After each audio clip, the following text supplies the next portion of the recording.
The Mysterious Island by Jules Verne. Part 3, Chapter 17.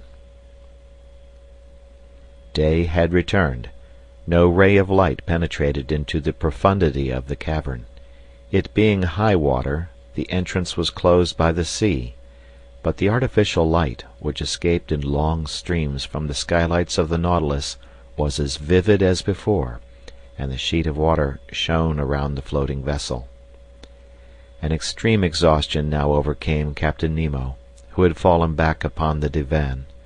It was useless to contemplate removing him to Granite House, for he had expressed his wish to remain in the midst of those marvels of the Nautilus which millions could not have purchased, and to wait there for that death which was swiftly approaching. During a long interval of prostration, which rendered him almost unconscious, Cyrus Harding and Gideon Spilett attentively observed the condition of the dying man. It was apparent that his strength was gradually diminishing. That frame, once so robust, was now but the fragile tenement of a departing soul. All of life was concentrated in the heart and head. The engineer and reporter consulted in whispers. Was it possible to render any aid to the dying man? Might his life, if not saved, be prolonged for some days? He himself had said that no remedy could avail, and he awaited with tranquillity that death which had for him no terrors. "We can do nothing," said Gideon Spilett. "But of what is he dying?" asked Pencroft. "Life is simply fading out," replied the reporter. "Nevertheless," said the sailor, "if we move him into the open air and the light of the sun, he might perhaps recover." "No, Pencroft," answered the engineer. "It is useless to attempt it. Besides, Captain Nemo would never consent to leave his vessel. He has lived for a dozen years on board the Nautilus, and on board the Nautilus he desires to die."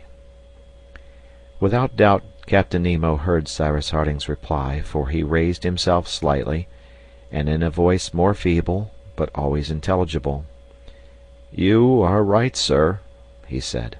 "I shall die here. It is my wish, and therefore I have a request to make of you." Cyrus Harding and his companions had drawn near the divan, and now arranged the cushions in such a manner as to better support the dying man. They saw his eyes wander over all the marvels of this saloon, lighted by the electric rays which fell from the arabesques of the luminous ceiling. He surveyed, one after the other, the pictures hanging from the splendid tapestries of the partitions, the chefs-d'œuvre of the Italian, Flemish, French, and Spanish masters, the statues of marble and bronze on their pedestals, the magnificent organ leaning against the after partition, the aquarium in which bloomed the most wonderful productions of the sea, marine plants, zoophytes, chaplets of pearls of inestimable value, and finally his eyes rested on this device, inscribed over the pediment of the museum, the motto of the Nautilus, Mobilis in mobile. His glance seemed to rest fondly for the last time on these masterpieces of art and of nature, to which he had limited his horizon during a sojourn of so many years in the abysses of the sea.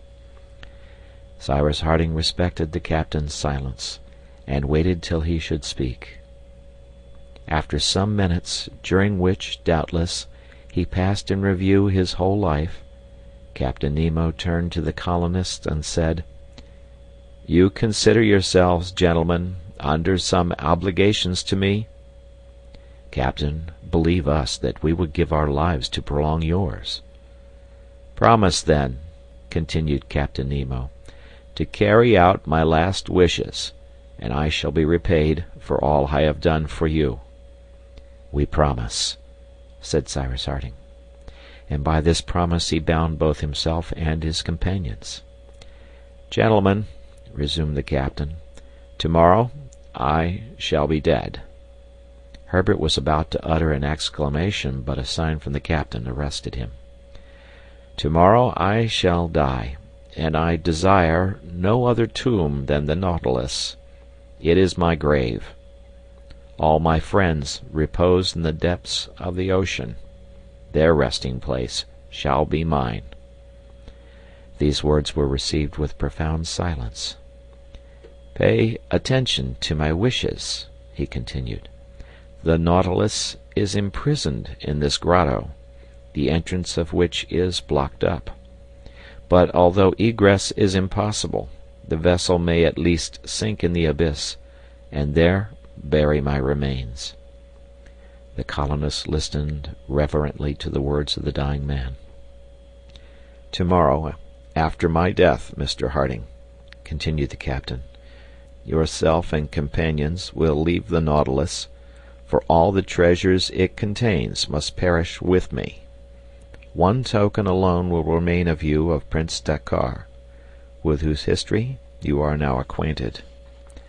That coffer yonder contains diamonds of the value of many millions, most of them mementos of the time when, husband and father, I thought happiness possible for me, and a collection of pearls gathered by my friends and myself in the depths of the ocean. Of this treasure, at a future day, you may make good use. In the hands of such men as yourself and your comrades, Captain Harding, money will never be a source of danger. From on high I shall still participate in your enterprises, and I fear not but that they will prosper." After a few moments' repose, necessitated by his extreme weakness, Captain Nemo continued, "Tomorrow you will take the coffer, you will leave the saloon, of which you will close the door. Then you will ascend on to the deck of the Nautilus, and you will lower the main hatch so as entirely to close the vessel." "It shall be done, Captain," answered Cyrus Harding. "Good. You will then embark in the canoe which brought you hither, but before leaving the Nautilus, go to the stern, and there open 2 large stopcocks, which you will find upon the waterline. The water will penetrate into the reservoirs, and the Nautilus will gradually sink beneath the water, to repose at the bottom of the abyss." And comprehending a gesture of Cyrus Harding, the captain added, "Fear nothing. You will but bury a corpse."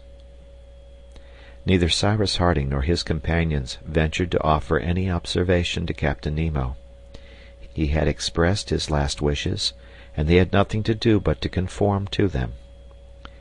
"I have your promise, gentlemen?" added Captain Nemo. "You have, Captain," replied the engineer. The captain thanked the colonists by a sign and requested them to leave him for some hours. Gideon Spilett wished to remain near him in the event of a crisis coming on, but the dying man refused, saying, "I shall live until tomorrow, sir." All left the saloon, passed through the library and the dining room, and arrived forward in the machine room where the electrical apparatus was established, which supplied not only heat and light, but the mechanical power of the Nautilus. The Nautilus was a masterpiece containing masterpieces within itself, and the engineer was struck with astonishment. The colonists mounted the platform, which rose 7 or 8 feet above the water. There they beheld a thick glass lenticular covering, which protected a kind of large eye, from which flashed forth light.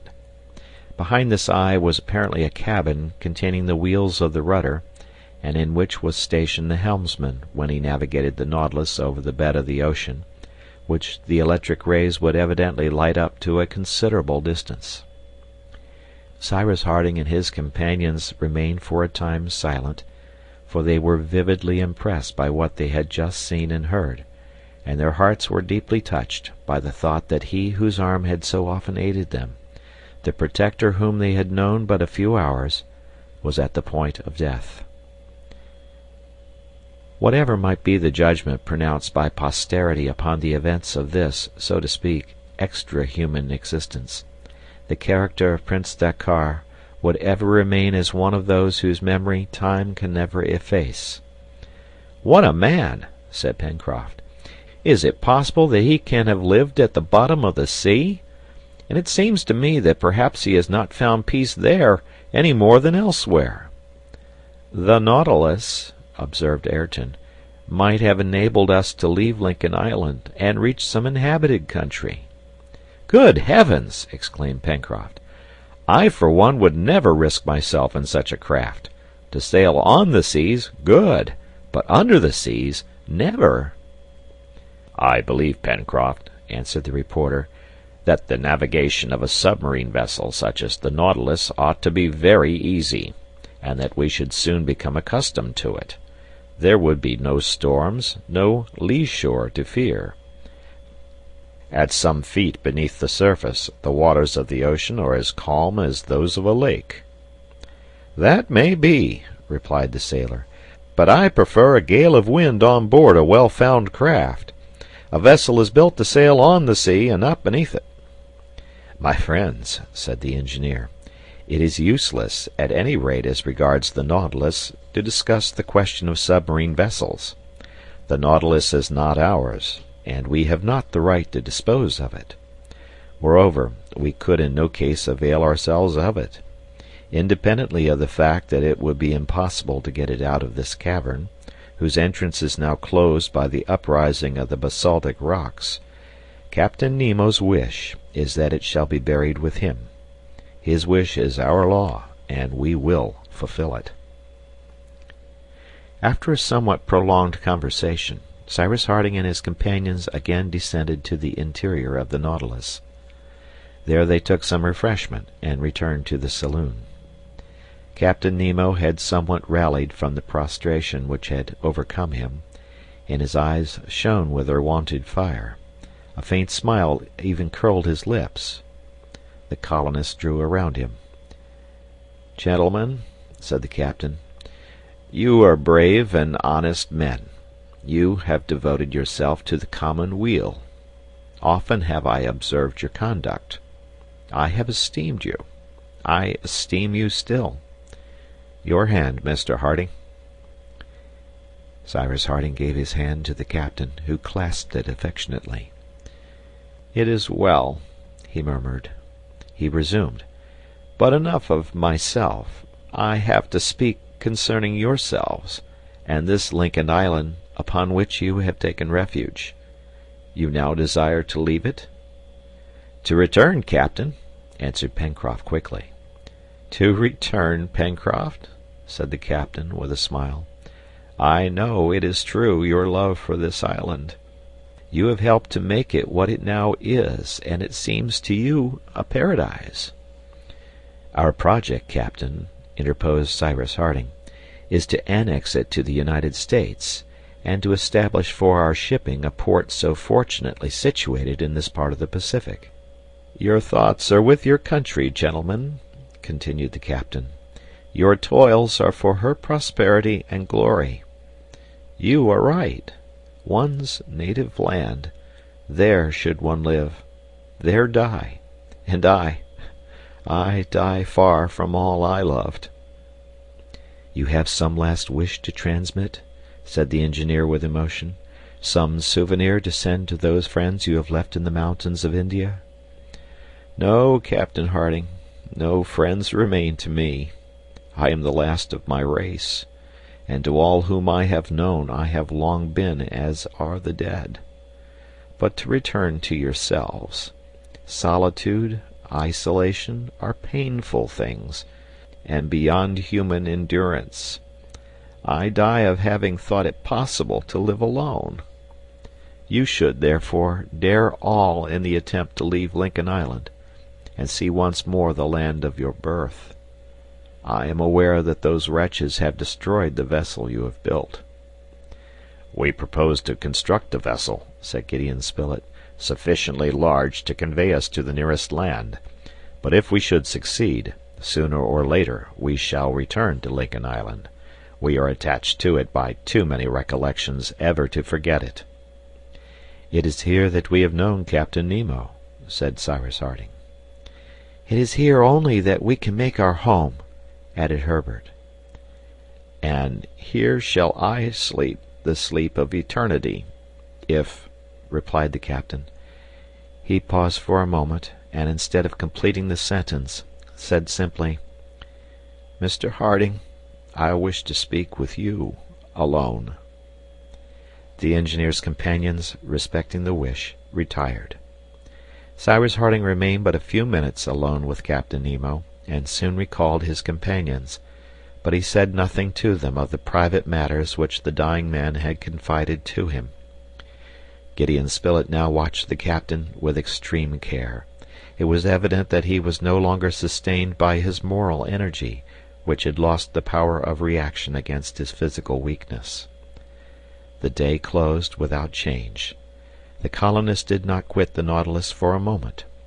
Night arrived, although it was impossible to distinguish it from day in the cavern. Captain Nemo suffered no pain, but he was visibly sinking. His noble features, paled by the approach of death, were perfectly calm. Inaudible words escaped at intervals from his lips, bearing upon various incidents of his checkered career. Life was evidently ebbing slowly, and his extremities were already cold. Once or twice more he spoke to the colonists who stood around him, and smiled on them with that last smile which continues after death. At length, shortly after midnight, Captain Nemo by a supreme effort succeeded in folding his arms across his breast, as if wishing in that attitude to compose himself for death. At 1 o'clock his glance alone showed signs of life. A dying light gleamed in those eyes once so brilliant. Then, murmuring the words, "God and my country," he quietly expired.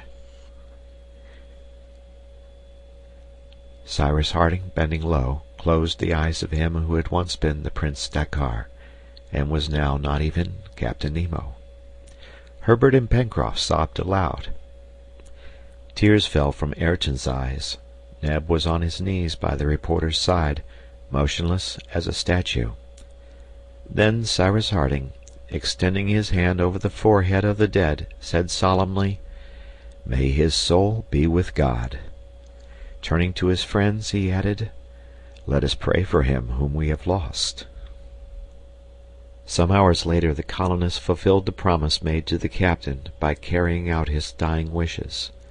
Cyrus Harding and his companions quitted the Nautilus, taking with them the only memento left them by their benefactor, the coffer which contained wealth amounting to millions. The marvelous saloon, still flooded with light, had been carefully closed.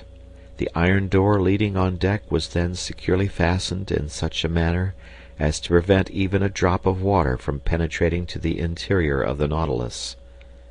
The colonists then descended into the canoe, which was moored to the side of the submarine vessel. The canoe was now brought around to the stern. There, at the water line, were two large stopcocks, communicating with the reservoirs employed in the submersion of the vessel. The stopcocks were opened, the reservoirs filled, and the Nautilus, slowly sinking, disappeared beneath the surface of the lake. But the colonists were yet able to follow its descent through the waves. The powerful light it gave forth lighted up the translucent water, while the cavern became gradually obscure. At length this vast diffusion of electric light faded away, and soon after the Nautilus, now the tomb of Captain Nemo, reposed in its ocean bed. End of chapter.